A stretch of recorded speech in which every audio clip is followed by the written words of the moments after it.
ശിവപ്രസാദം ജ്യോതിഷത്തിലേക്ക് എല്ലാവർക്കും സ്വാഗതം. ഇന്ന് നമ്മളിവിടെ പറയാൻ പോകുന്ന വിഷയം എന്ന് വെച്ച് കഴിഞ്ഞാൽ, ഇത്ര വലിയ ദാരിദ്ര്യ ദുഃഖവും നമ്മുടെ വീട്ടിൽ നിന്ന് നമ്മൾ ഈ രീതിയിൽ നമ്മുടെ വീടൊക്കെ മാനേജ് ചെയ്യുകയാണെന്നുണ്ടെങ്കിൽ നമ്മുടെ എത്ര വലിയ ദാരിദ്ര്യ ദുഃഖവും നമ്മളെ വിട്ടുപോകുന്നതായിരിക്കും. അതുപോലെ ലക്ഷ്മി സാന്നിധ്യം നമ്മുടെ വീട്ടിൽ കൂടുതലായിട്ടുണ്ടാവുകയും ചെയ്യുന്നതായിരിക്കും. അപ്പോൾ അങ്ങനെ ചെയ്യേണ്ട ചില കാര്യങ്ങളും അതുപോലെ ലക്ഷ്മി സാന്നിധ്യം വർദ്ധിപ്പിക്കാൻ ഒരു മന്ത്രവുമാണ് ഇന്ന് നമ്മൾ ഈ വീഡിയോയിൽ പരിചയപ്പെടുത്തുന്നത്. അതായത് നമ്മുടെ വീട്ടിൽ ദാരിദ്ര്യം, മിക്കവരും പറയുന്നു നമ്മൾ എന്തൊക്കെ ചെയ്താലും നമ്മുടെ വീട്ടിൽ ദാരിദ്ര്യ ദുഃഖവും കഷ്ടപ്പാടുകളും ഒന്നും അങ്ങോട്ട് മാറുന്നില്ല എന്നുള്ള വിഷമതകൾ എല്ലാവരും പറയുന്നതാണ്. അപ്പോൾ അത് കുറച്ച് കാര്യങ്ങളൊക്കെ നമ്മൾ ശ്രദ്ധിക്കുകയാണെന്നുണ്ടെങ്കിൽ ദാരിദ്ര്യ ദുഃഖത്തേക്ക് നമുക്ക് എത്രയും പെട്ടെന്ന് തുടച്ച് നീക്കാൻ പറ്റുന്നതായിരിക്കും.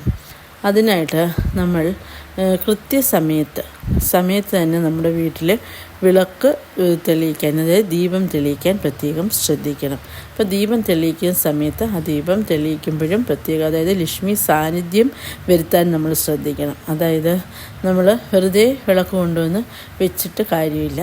എന്നും എന്നും വിളക്ക് തേക്കുക.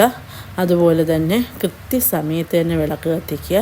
അതുപോലെ നമ്മൾ വിളക്ക് കത്തിക്കുന്ന സമയത്ത് മറ്റ് മതവിഭാഗക്കാർ, അതായത് ബാങ്ക് വിളി അതുപോലൊക്കെയുള്ള അങ്ങനെയൊക്കെ അതും ഒരു ജപമാണ്, അവിടുത്തെ പ്രാർത്ഥനയാണ്, അതൊരു ഭഗവാന്റെ പ്രാർത്ഥനയാണ്. പക്ഷേ ആ ടൈമിൽ തന്നെ നമ്മളും വിളക്ക് വെക്കാതിരിക്കാൻ പ്രത്യേകം ശ്രദ്ധിക്കുക. ഒന്നിൽ പള്ളിയിൽ ബാങ്ക് വിളിക്കുന്നതിന് മുമ്പേ വിളക്ക് കത്തിക്കുക, അതല്ലെങ്കിൽ അതിന് ശേഷം വിളക്ക് കത്തിക്കുക. അപ്പം ആ ടൈമിൽ വന്ന് വിളക്ക് കത്തിക്കാതിരിക്കാൻ ശ്രദ്ധിക്കുക. അതുപോലെ സന്ധ്യാസമയത്ത് കുളിക്കാതിരിക്കുക. അതുപോലെ സന്ധ്യാവേളയിൽ മുടി ചീകാതിരിക്കുക. അതുപോലെ സന്ധ്യാസമയത്ത് തന്നെ നമ്മൾ ഭക്ഷണം കഴിക്കാതിരിക്കാൻ പറ്റുക. അത് കുട്ടികളൊക്കെ ചിലപ്പോൾ നിർബന്ധം പിടിക്കും. കഴിവതും ആ ടൈമിൽ ഫുഡൊന്നും കൊടുക്കാതിരിക്കാൻ പ്രത്യേകം ശ്രദ്ധിക്കുക.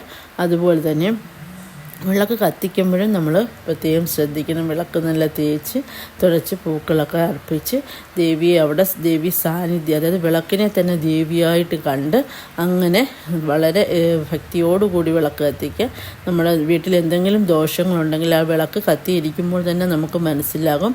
അതായത് ആ തീനാളം, അതായത് ആ വിളക്കിൽ നിന്ന് വരുന്ന ആ തേജസ് എന്ന് പറയുന്നത് നല്ല തീനാളമായിട്ട് അതിൽ മറ്റ് പൊട്ടലോ ചീറ്റലോ അങ്ങനെയൊന്നും ഉണ്ടാകത്തില്ല. അതല്ലെങ്കിൽ ഇങ്ങനെ തിരിയാണെങ്കിലും ഇങ്ങനെ പൊട്ടിത്തെറിക്കുക, ഇങ്ങനെ അല്ലെങ്കിൽ ഇങ്ങനെ ഒരു വല്ലാത്ത ഒരു ഇതിൽ വന്ന് ഇങ്ങനെ ഇരിക്കുക, എന്നിട്ട് അതിങ്ങനെ പൊട്ടിത്തെറിക്കുക, അങ്ങനെയൊക്കെ. അതായത് ഒരു കട്ട പിടിച്ചിട്ട് തീക്കട്ട പോലെ വന്നിട്ട് അത് പൊട്ടിത്തെറിക്കുക, അങ്ങനെയൊക്കെ ഓരോ അനുഭവം ഉണ്ടാവും. അപ്പോൾ അന്നേരമെല്ലാം നമ്മൾ വിചാരിച്ചിട്ട് നമ്മുടെ ഭവനത്തിലെ ലക്ഷ്മി സാന്നിധ്യം കുറഞ്ഞിട്ടുണ്ട്.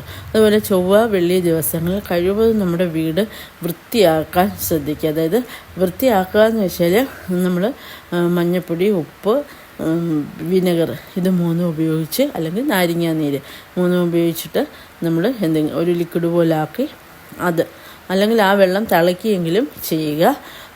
നമുക്ക് തുടയ്ക്കാൻ പറ്റിയില്ല എന്നുണ്ടെങ്കിൽ അതാണ് ഈ വെള്ളം ഉപയോഗിച്ചിട്ട് അന്നേരം ലക്ഷ്മി സാന്നിധ്യം നമ്മുടെ വീട്ടിൽ വർദ്ധിക്കുന്നതായിരിക്കും. അതുപോലെ തന്നെ വളരെയധികം ശ്രദ്ധിക്കേണ്ട മറ്റൊരു കാര്യമെന്ന് വെച്ച് കഴിഞ്ഞാൽ, സന്ധ്യ കഴിഞ്ഞ് നമ്മുടെ വീട്ടിൽ നിന്ന് ആർക്കും പണം ആയാലും സ്വർണ്ണം ആയാലും കടമായിട്ട് കൊടുക്കാതിരിക്കാൻ പ്രത്യേകം ശ്രദ്ധിക്കുക. അതായത് പണമായാലും സ്വർണ്ണമായാലും കടം കൊടുത്തു കഴിഞ്ഞാൽ നമുക്ക് വളരെയധികം വിഷമതകൾ നമ്മുടെ ജീവിതത്തിൽ വന്ന് ഭവിക്കുന്നതായിരിക്കും. സന്ധ്യയ്ക്ക് മുന്നേ അങ്ങനെയൊക്കെ അത്യാവശ്യക്കാർക്ക് നമ്മൾ കൊടുക്കണമെന്നുണ്ടെങ്കിൽ അവരോട് തന്നെ പറയുക, നിങ്ങൾ സന്ധ്യയ്ക്ക് മുന്നേ തന്നെ അതൊക്കെ മേടിച്ചുകൊണ്ട് പോകണമെന്ന് പറഞ്ഞിരിക്കുക. അപ്പോൾ അത്തരം കാര്യങ്ങൾ നമ്മൾ പ്രത്യേകം ശ്രദ്ധിക്കേണ്ടതാണ്. അതുപോലെ തന്നെ ഒരു ഗ്ലാസ് പാത്രത്തിൽ എപ്പോഴും കുറച്ച് നാണയം നമ്മൾ വീട്ടിൽ ശേഖരിച്ച് വയ്ക്കുന്നത് ലക്ഷ്മി സാന്നിധ്യം വർദ്ധിക്കാൻ വളരെയധികം നല്ലതാണ്. അപ്പോൾ ദാരിദ്ര്യ ദുഃഖം നമ്മളെ തീണ്ടുകയില്ല. അതുപോലെ ലക്ഷ്മി സാന്നിധ്യം ഉണ്ടാകാൻ മറ്റൊരു ഇതെന്ന് വെച്ച് കഴിഞ്ഞാൽ, നമ്മൾ സ്വർണ്ണമായാലും പണമാണെങ്കിലും വെക്കുകയാണെന്നുണ്ടെങ്കിൽ അത് എൻ്റെ മുന്നിൽ ഒരു കണ്ണാടി വെച്ചിട്ട് ഒരു മിറർ അതിൻ്റെ ഫ്രണ്ടിലായിട്ട് വെക്കുകയാണെങ്കിൽ അത് വളരെയധികം പണവർദ്ധനവാണെങ്കിലും എല്ലാം ഉണ്ടാകാൻ, അതായത് സ്വർണ്ണമാണെങ്കിലും ഒക്കെ വർദ്ധിക്കാൻ വളരെ നല്ലതായിരിക്കും. അതുപോലെ തന്നെ നമ്മുടെ ദാരിദ്ര്യ ദുഃഖങ്ങൾ ഒക്കെ ഒഴിഞ്ഞു മാറാനായിട്ട് നമ്മുടെ പേഴ്സിൽ എപ്പോഴും ഒരു 5 ഗ്രാമ്പു 5 ഏലയ്ക്ക 5 കുരുമുളക് അങ്ങനെ 5 കണക്കാക്കി എടുത്ത് അത് പൊതിഞ്ഞ് ഇത് 5 വെച്ച് പൊതിഞ്ഞ് അങ്ങനെ നമ്മുടെ പേഴ്സിൽ എപ്പോഴും കരുതിയിരിക്കുക. ഒരിക്കലും നമ്മുടെ പേഴ്സിൽ പണം ഇല്ലാതിരിക്കത്തേയില്ല. നമ്മുടെ പേഴ്സിൽ പണം വന്ന് നിറയുന്നതായി കാണും. അതായത് പണത്തിന് നമുക്കൊരു ദാരിദ്ര്യം ഉണ്ടാകില്ല. അപ്പോൾ ലക്ഷ്മി സാന്നിധ്യവും വർദ്ധിക്കുന്നതായിരിക്കും. അപ്പോൾ ഇത്തരത്തിലുള്ള കുറേ കാര്യങ്ങൾ നമ്മൾ ശ്രദ്ധിക്കാൻ നോക്കുക. അതുപോലെ തന്നെ